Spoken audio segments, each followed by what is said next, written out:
Hello meteor மக்களே, எல்லாருக்கும் ஒரு பெரிய பெரிய பெரிய வணக்கம். இன்னைக்கான வீடியோ என்னன்னா, டாக்டர் நெல்சனோட டைரக்ஷன்ல அனிருத்தோட மியூசிக்ல நம்ம சூப்பர் ஸ்டார் ரஜினிகாந்த் அவர்கள் நடிச்சு அக்டோபர் 15ஆம் தேதி ரிலீஸ் ஆக போற படம் தான் வந்துட்டு ஜெயிலர் 2.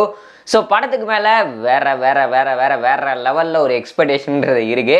ஸோ அதை ஃபுல்ஃபில் பண்ணாரா நெல்சன் அவர்கள் அப்படிங்கிற மாதிரி தான் வந்து தோணுது. ஏன் அப்படின்னா, ஆல்ரெடி பார்ட் 1லேயே கிட்டத்தட்ட நிறைய பேரை எடுத்துகிட்டு வந்து உள்ளே வந்துட்டு நிறையா தான் ப்ளே பண்ணியிருப்பாரு. பட் ஆனால் அந்த டைமில் எல்லாரும் என்ன சொல்லியிருந்தாங்க அப்படின்னா, இவ்வளோ கேமியோ தேவையா, இவ்வளோ பேரை வச்சு கரெக்டாக வந்துட்டு ஃப்ரேம் பண்ணிடுவாரா நெல்சன் அப்படின்ற மாதிரி டாக்ஸ் தான் வந்து போயிட்டு இருந்துச்சு. கொஞ்சம் மிஸ் ஆச்சுன்னா கூட வந்துட்டு தேவையில்லாத வேலைகள் ஆகிடுமே அப்படிங்கிற மாதிரி தான் இருந்துச்சு. பட் ஆனால் பார்ட் 1 நம்ம நினைக்காத அளவுக்கு ரொம்ப சூப்பராக போச்சு. அந்த அளவுக்கு ரொம்ப சூப்பராக யூஸ் பண்ணியிருந்தார் நெல்சன் அவர்கள்.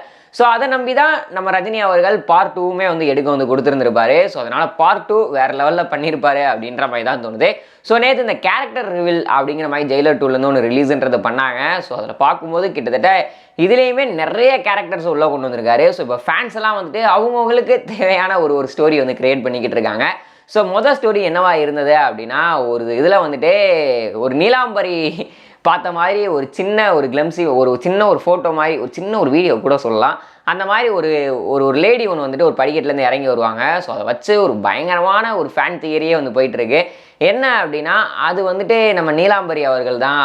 ஸோ கொஞ்ச நாளாக வந்துட்டு இவர் கூடயே வந்து ஜெயிலரை வந்துட்டு இதுக்காக தான் கல்யாணம் பண்ணியிருந்தாங்க. நம்ம வசந்த் ரவியை கொல்லாததுக்கு காரணமும் இவங்க தான் செகண்ட் பார்ட்டில் வந்துட்டு ஒரு பெரிய வில்லியாக வராங்க. அது ஜெயிலருக்கே இப்போ தான் தெரியுது.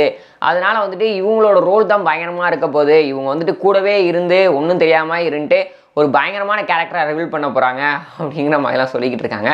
பட் ஆனால் அவங்க அந்த கேரக்டராக இருக்கிறதுக்கு வாய்ப்பு இல்லை. அதை யாருன்னு விசாரித்து பார்த்தோம் அப்படின்னா வந்துட்டு இந்த வினிதா பாலன் அப்படின்னு சொல்லிட்டு வந்துட்டு ஒரு ஆக்டர் தான் வந்துட்டு பண்ணியிருக்காங்க. ஸோ அவங்களுடைய சின்ன இதுதான். ஸோ ஃபேஸ் ரிவீல் பண்ணலை அப்படிங்கிற மாதிரி வந்து சொல்லிக்கிட்டு இருக்காங்க. ஸோ வெயிட் பண்ணி தான் வந்து பார்க்கணும் அந்த கேரக்டர் யார் அப்படின்னு சொல்லிட்டு. ஸோ அதை வந்துட்டு விஜய் சாரோட இதெல்லாம் வச்சு ஒரு மாதிரி வந்துட்டு பண்ணிக்கிட்டு இருக்காங்க.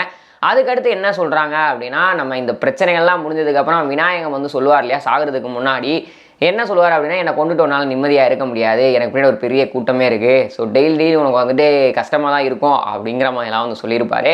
அதை வந்துட்டு இது பண்ணுறதுக்காக ஜெயிலர் இங்கேருந்து காலி பண்ணி அந்த கேரளாவுக்கும் தமிழ்நாடுக்குமான பார்டரில் போய் வந்து இருக்காரு. அந்த டைமில் ஜெயிலர் அங்கே இருக்கவங்களுக்கு யாருன்னு தெரியாது இல்லையா, அதனால் அவர் வந்துட்டு நிறையா கேரக்டர்ஸை வந்துட்டு வம்புழுக்கிறாங்க.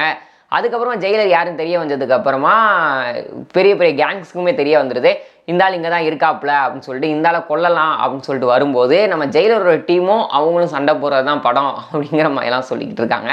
ஸோ இந்த படமானது எப்படி இருக்க போகுது அப்படிங்கிறதில்ல. பட் ஆனால் மியூசிக்கானது வெறித்தனமாக இருக்க போகுது. ஸோ அனிருத் அவர்கள் இந்த ரஜினி சார் படம்னாலே வந்துட்டு வயிற்றில் ஆட்டோ பொம்மை கட்டிக்கிட்டு தான் வந்துட்டு வேலை பார்ப்பாரு அப்படிங்கிற மாதிரிலாம் வந்துட்டு சொன்னது உண்மைதான் போலையே அப்படிங்கிற மாதிரி தான் இருக்குது. இப்போ ஒன் நேம் அப்படின்னு சொல்லிட்டு இந்த ஒரு ஜெயிலர் 2வோட கேரக்டர் ரிவீலுக்கு ஒரு மியூசிக் ஒன்று கொடுத்துருக்கேன் மனுஷன். அது வேறு லெவலில் இருந்துச்சு. ஸோ இதுக்கு முன்னாடி வந்த அந்த ஒரு தீம் மியூசிக்லேருந்து அதை அப்படியே வந்துட்டு கொஞ்சம் இங்கிலீஷ் வெர்ஷனாக மாற்றி பண்ணோம்னா எப்படி இருக்குமோ அந்த மாதிரி இருந்துச்சு. ஸோ பார்க்குறதுக்கு கேட்குறதுக்கு பயங்கரமாக இருந்தது. அந்த வீடியோவோடய நம்ம சூப்பராக இருந்துச்சு. ஒரு லாங் ஷாட்டில் நம்ம தலைவர் அவர்கள் நிற்பார். ஸோ அவர் இந்த நிற்கிறதே போதும்டா, ஃப்ரேம் பாருங்க ஜி அப்படிங்கிற மாதிரி தான் வந்து இருந்துச்சு. ஸோ டெஃபினட்டாக ஒரு பயங்கரமான கதையாக இருக்கும், பயங்கரமான ட்ரீட்டாக இருக்கும் அப்படிங்கிற மாதிரி தான் வந்து நினைக்கிறேன். ஸோ இந்த வீடியோ பார்த்துட்டு இருக்க வியூவர்ஸ், நீங்கள் இந்த ஒரு ஜெயிலர் 2க்கும் ஸோ தலைவர் ஸ்க்ரீனில் பார்க்குறதுக்கும் இந்த அளவுக்கு பயங்கரமாக வெயிட் பண்ணிக்கிட்டு இருக்கீங்க அப்படின்னு கேட்டோம் ஒன் பாக்ஸில் ஷேர் பண்ணிக்கோங்க. இது போன்ற சுவாரஸ்யமான சினிமா நியூஸ் அண்ட் அப்டேட்ஸ் உடனே பார்க்க தெரிஞ்சுக்க நம்மளோட சேனலை மறக்காம சப்ஸ்கிரைப் பண்ணி கூட பெல் ஐக்கனை கிளிக் பண்ணிக்கோங்க. அப்போ தான் நான் போகிற வீடியோஸ் வந்து உடனுக்குடனே நோட்டிஃபிகேஷனாக வரும். Tata bye bye.